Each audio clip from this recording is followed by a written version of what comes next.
Hi, everyone. What a day. What a week in just a few hours is what it feels like. So, we started the week, escalation in the crisis in the Middle East. Oil was above 113, stocks were moving lower, bonds were moving lower, yields were surging because obviously bond prices move inversely to yield.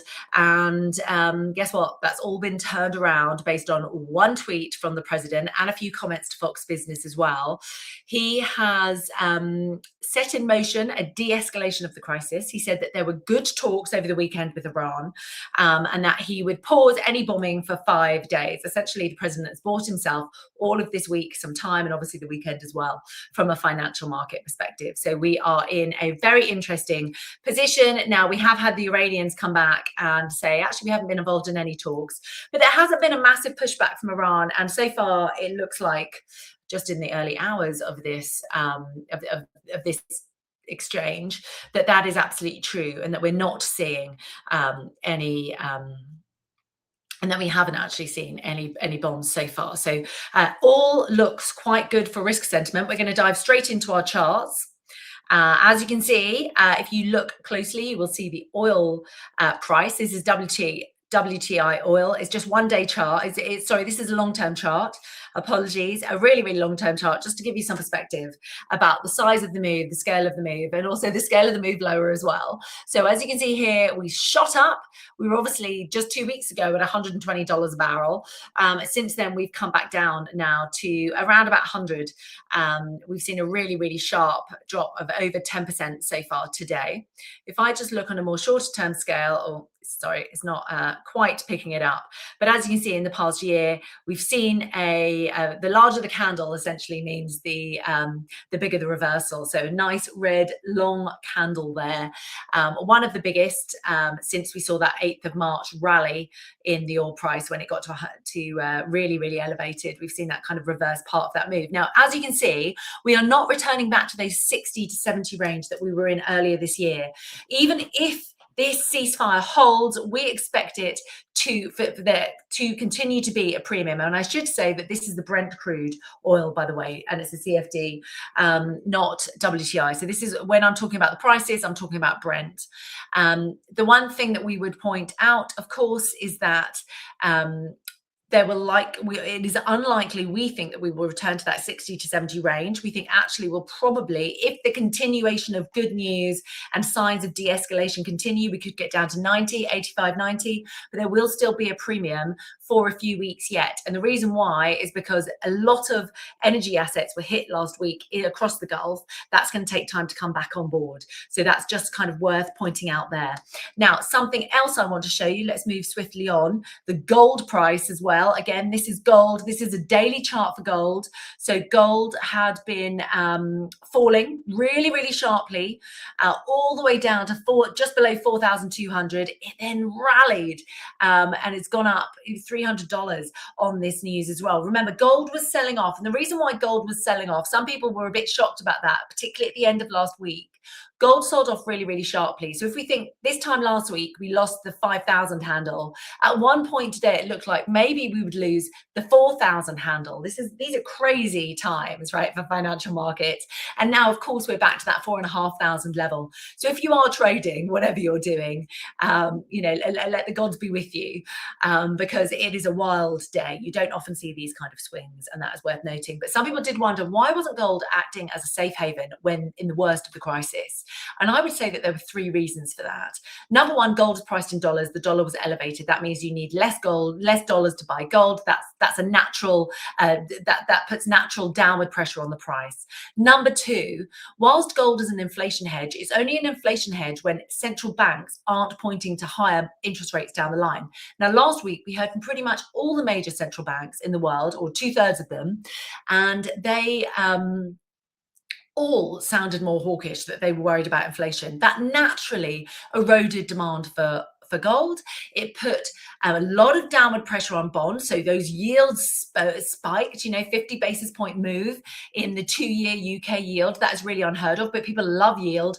Gold yields nothing. So hence people were, ditching gold, because essentially you'd made such a good run out of it over the last 12 months that there were other assets to be had. Now, we've also seen a big turnaround of stocks. This is the yearly chart for the NASDAQ, and I'm showing you a yearly chart for the NASDAQ, and the reason why is because I just want to put in perspective what we've seen over the last month or kind of 3.5 weeks. So as you can see, we kind of reached a peak at the end of January, I should say, not the end of Feb. The middle of January reached the peak, record high, just below that 26,000 level. Since then we fell quite sharply. But if you look at it if you zoom out, it doesn't look like a massive fall. So it was quite a gentle fall. There was still demand for AI recovery, for chip stocks, etc. And then today, look at that, a really nice big candle, probably one of the biggest candles that we've seen since November. So we're seeing some of the biggest moves. We know that we've got some really strong gains. So European stocks are up about 2%, UK not following that, FTSE 100 not quite in the same place, and that's largely because of the energy majors, which are coming under a bit of pressure for obvious reasons, with the oil price falling so sharply. Now I'm also going to look at the S&P 500. The S&P 500, yes, it is open. Obviously we're just in that period where it's been open just under an hour now, because our clocks haven't gone forward yet. They will next week. They will at the weekend. But again, you're seeing something very, very similar. When you zoom out over the past year, it looks like quite a milder equity market reaction. And we have spoken about that. And actually, if we see this ceasefire, dare I call it a ceasefire, if we see that last, then there really hasn't been that much damage done to equities, and we can easily recover from this. I don't think it's going to be that bounce back like we saw after Liberation Day, but it definitely seems like Donald Trump, has he tacoed, has he blinked? Is his diplomatic prowess at work? Well, we don't know. We'll have to see. But guys, if you just bear with me for one moment, I'm going to share with you my Bloomberg now, and we're going to just take a bit of a deeper look at what's going on. So here we go. Yes. Let's go to world equity indices, my favorite, just to show you what was a sea of red has turned into an absolute sea of green. Euro stocks, follow my pointer here, guys, up 2.2%. Lots of movement, all those flashes. It's just a huge amount of movement going on. S&P 500 up 1.7, NASDAQ up 2.4. Real big push back into those sectors that were sold off, the consumer discretionary, the interest rate sensitive sectors, consumer discretionary, as I just mentioned, but also real estate, things like that. They're really buoying things up. But we have seen sharp losses for the energy majors. If we just go into the FTSE 100, you can really see what the sentiment is like there for markets. Sorry, it's a little bit slow. We might come back to that one. But overall, what we're seeing is a picture whereby energy stocks are being sold off, but the gold miners are recovering. We're also seeing consumer discretionary recover, so that's going to be really good news for the likes of the Euro stocks, luxury stocks there. So your LVMHs, your Hermes, your Richemont, they're all leading the way higher. Oh, sorry, that just doesn't want to come up now. So we're just going to bear with me for one moment. I'm going to show you bonds as well, because last week, from Thursday and Friday, we saw pretty much what looked like the start of almost a fiscal crisis in the UK.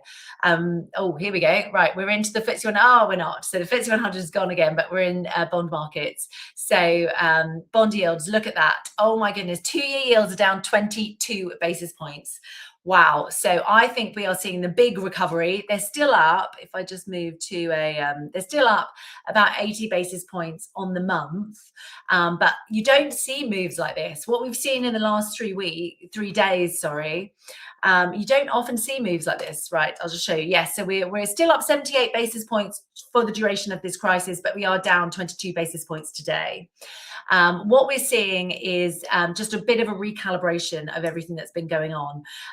We saw irrational exuberance on the downside. So I think there was way too much pessimism about what central banks would have to do to target inflation. They didn't take into account anything to do with growth. That's why we saw early this morning 4 rate hikes priced in for the Bank of England. That was 4. So Web is currently experiencing an issue. That's quite interesting. I think that's largely because there's a huge amount going on. We are now expecting 2. When I wrote my note about all of kind of an hour ago, we were at 2.5. So there really it's a massive repricing. So we are repricing into a de-escalation of events, and we are pricing out the chance of re-escalation, and we are pricing in the chance of maybe a lasting peace, and that's being very much reflected in 2 markets. Obviously stocks are doing really well as well, but in the oil price and also in the interest rate futures price. Now I know this isn't what you many of you may trade, but I still think it's really important. Just on Friday we were looking at 4, and now we're looking at 2. You do not see moves that quick in bond markets or in swaps markets, which is what interest rate probabilities are priced off in the UK. You do not see it. This is an unusual move, and I would say that it's something just to remember, actually. But if we look at Brent crude, yeah, Brent crude is like hurtling back downwards. We've still got a long way to go.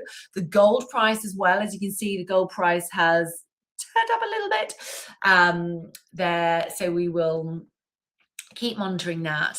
And I think that the real, this is what's going on. We've had rational exuberance on the downside.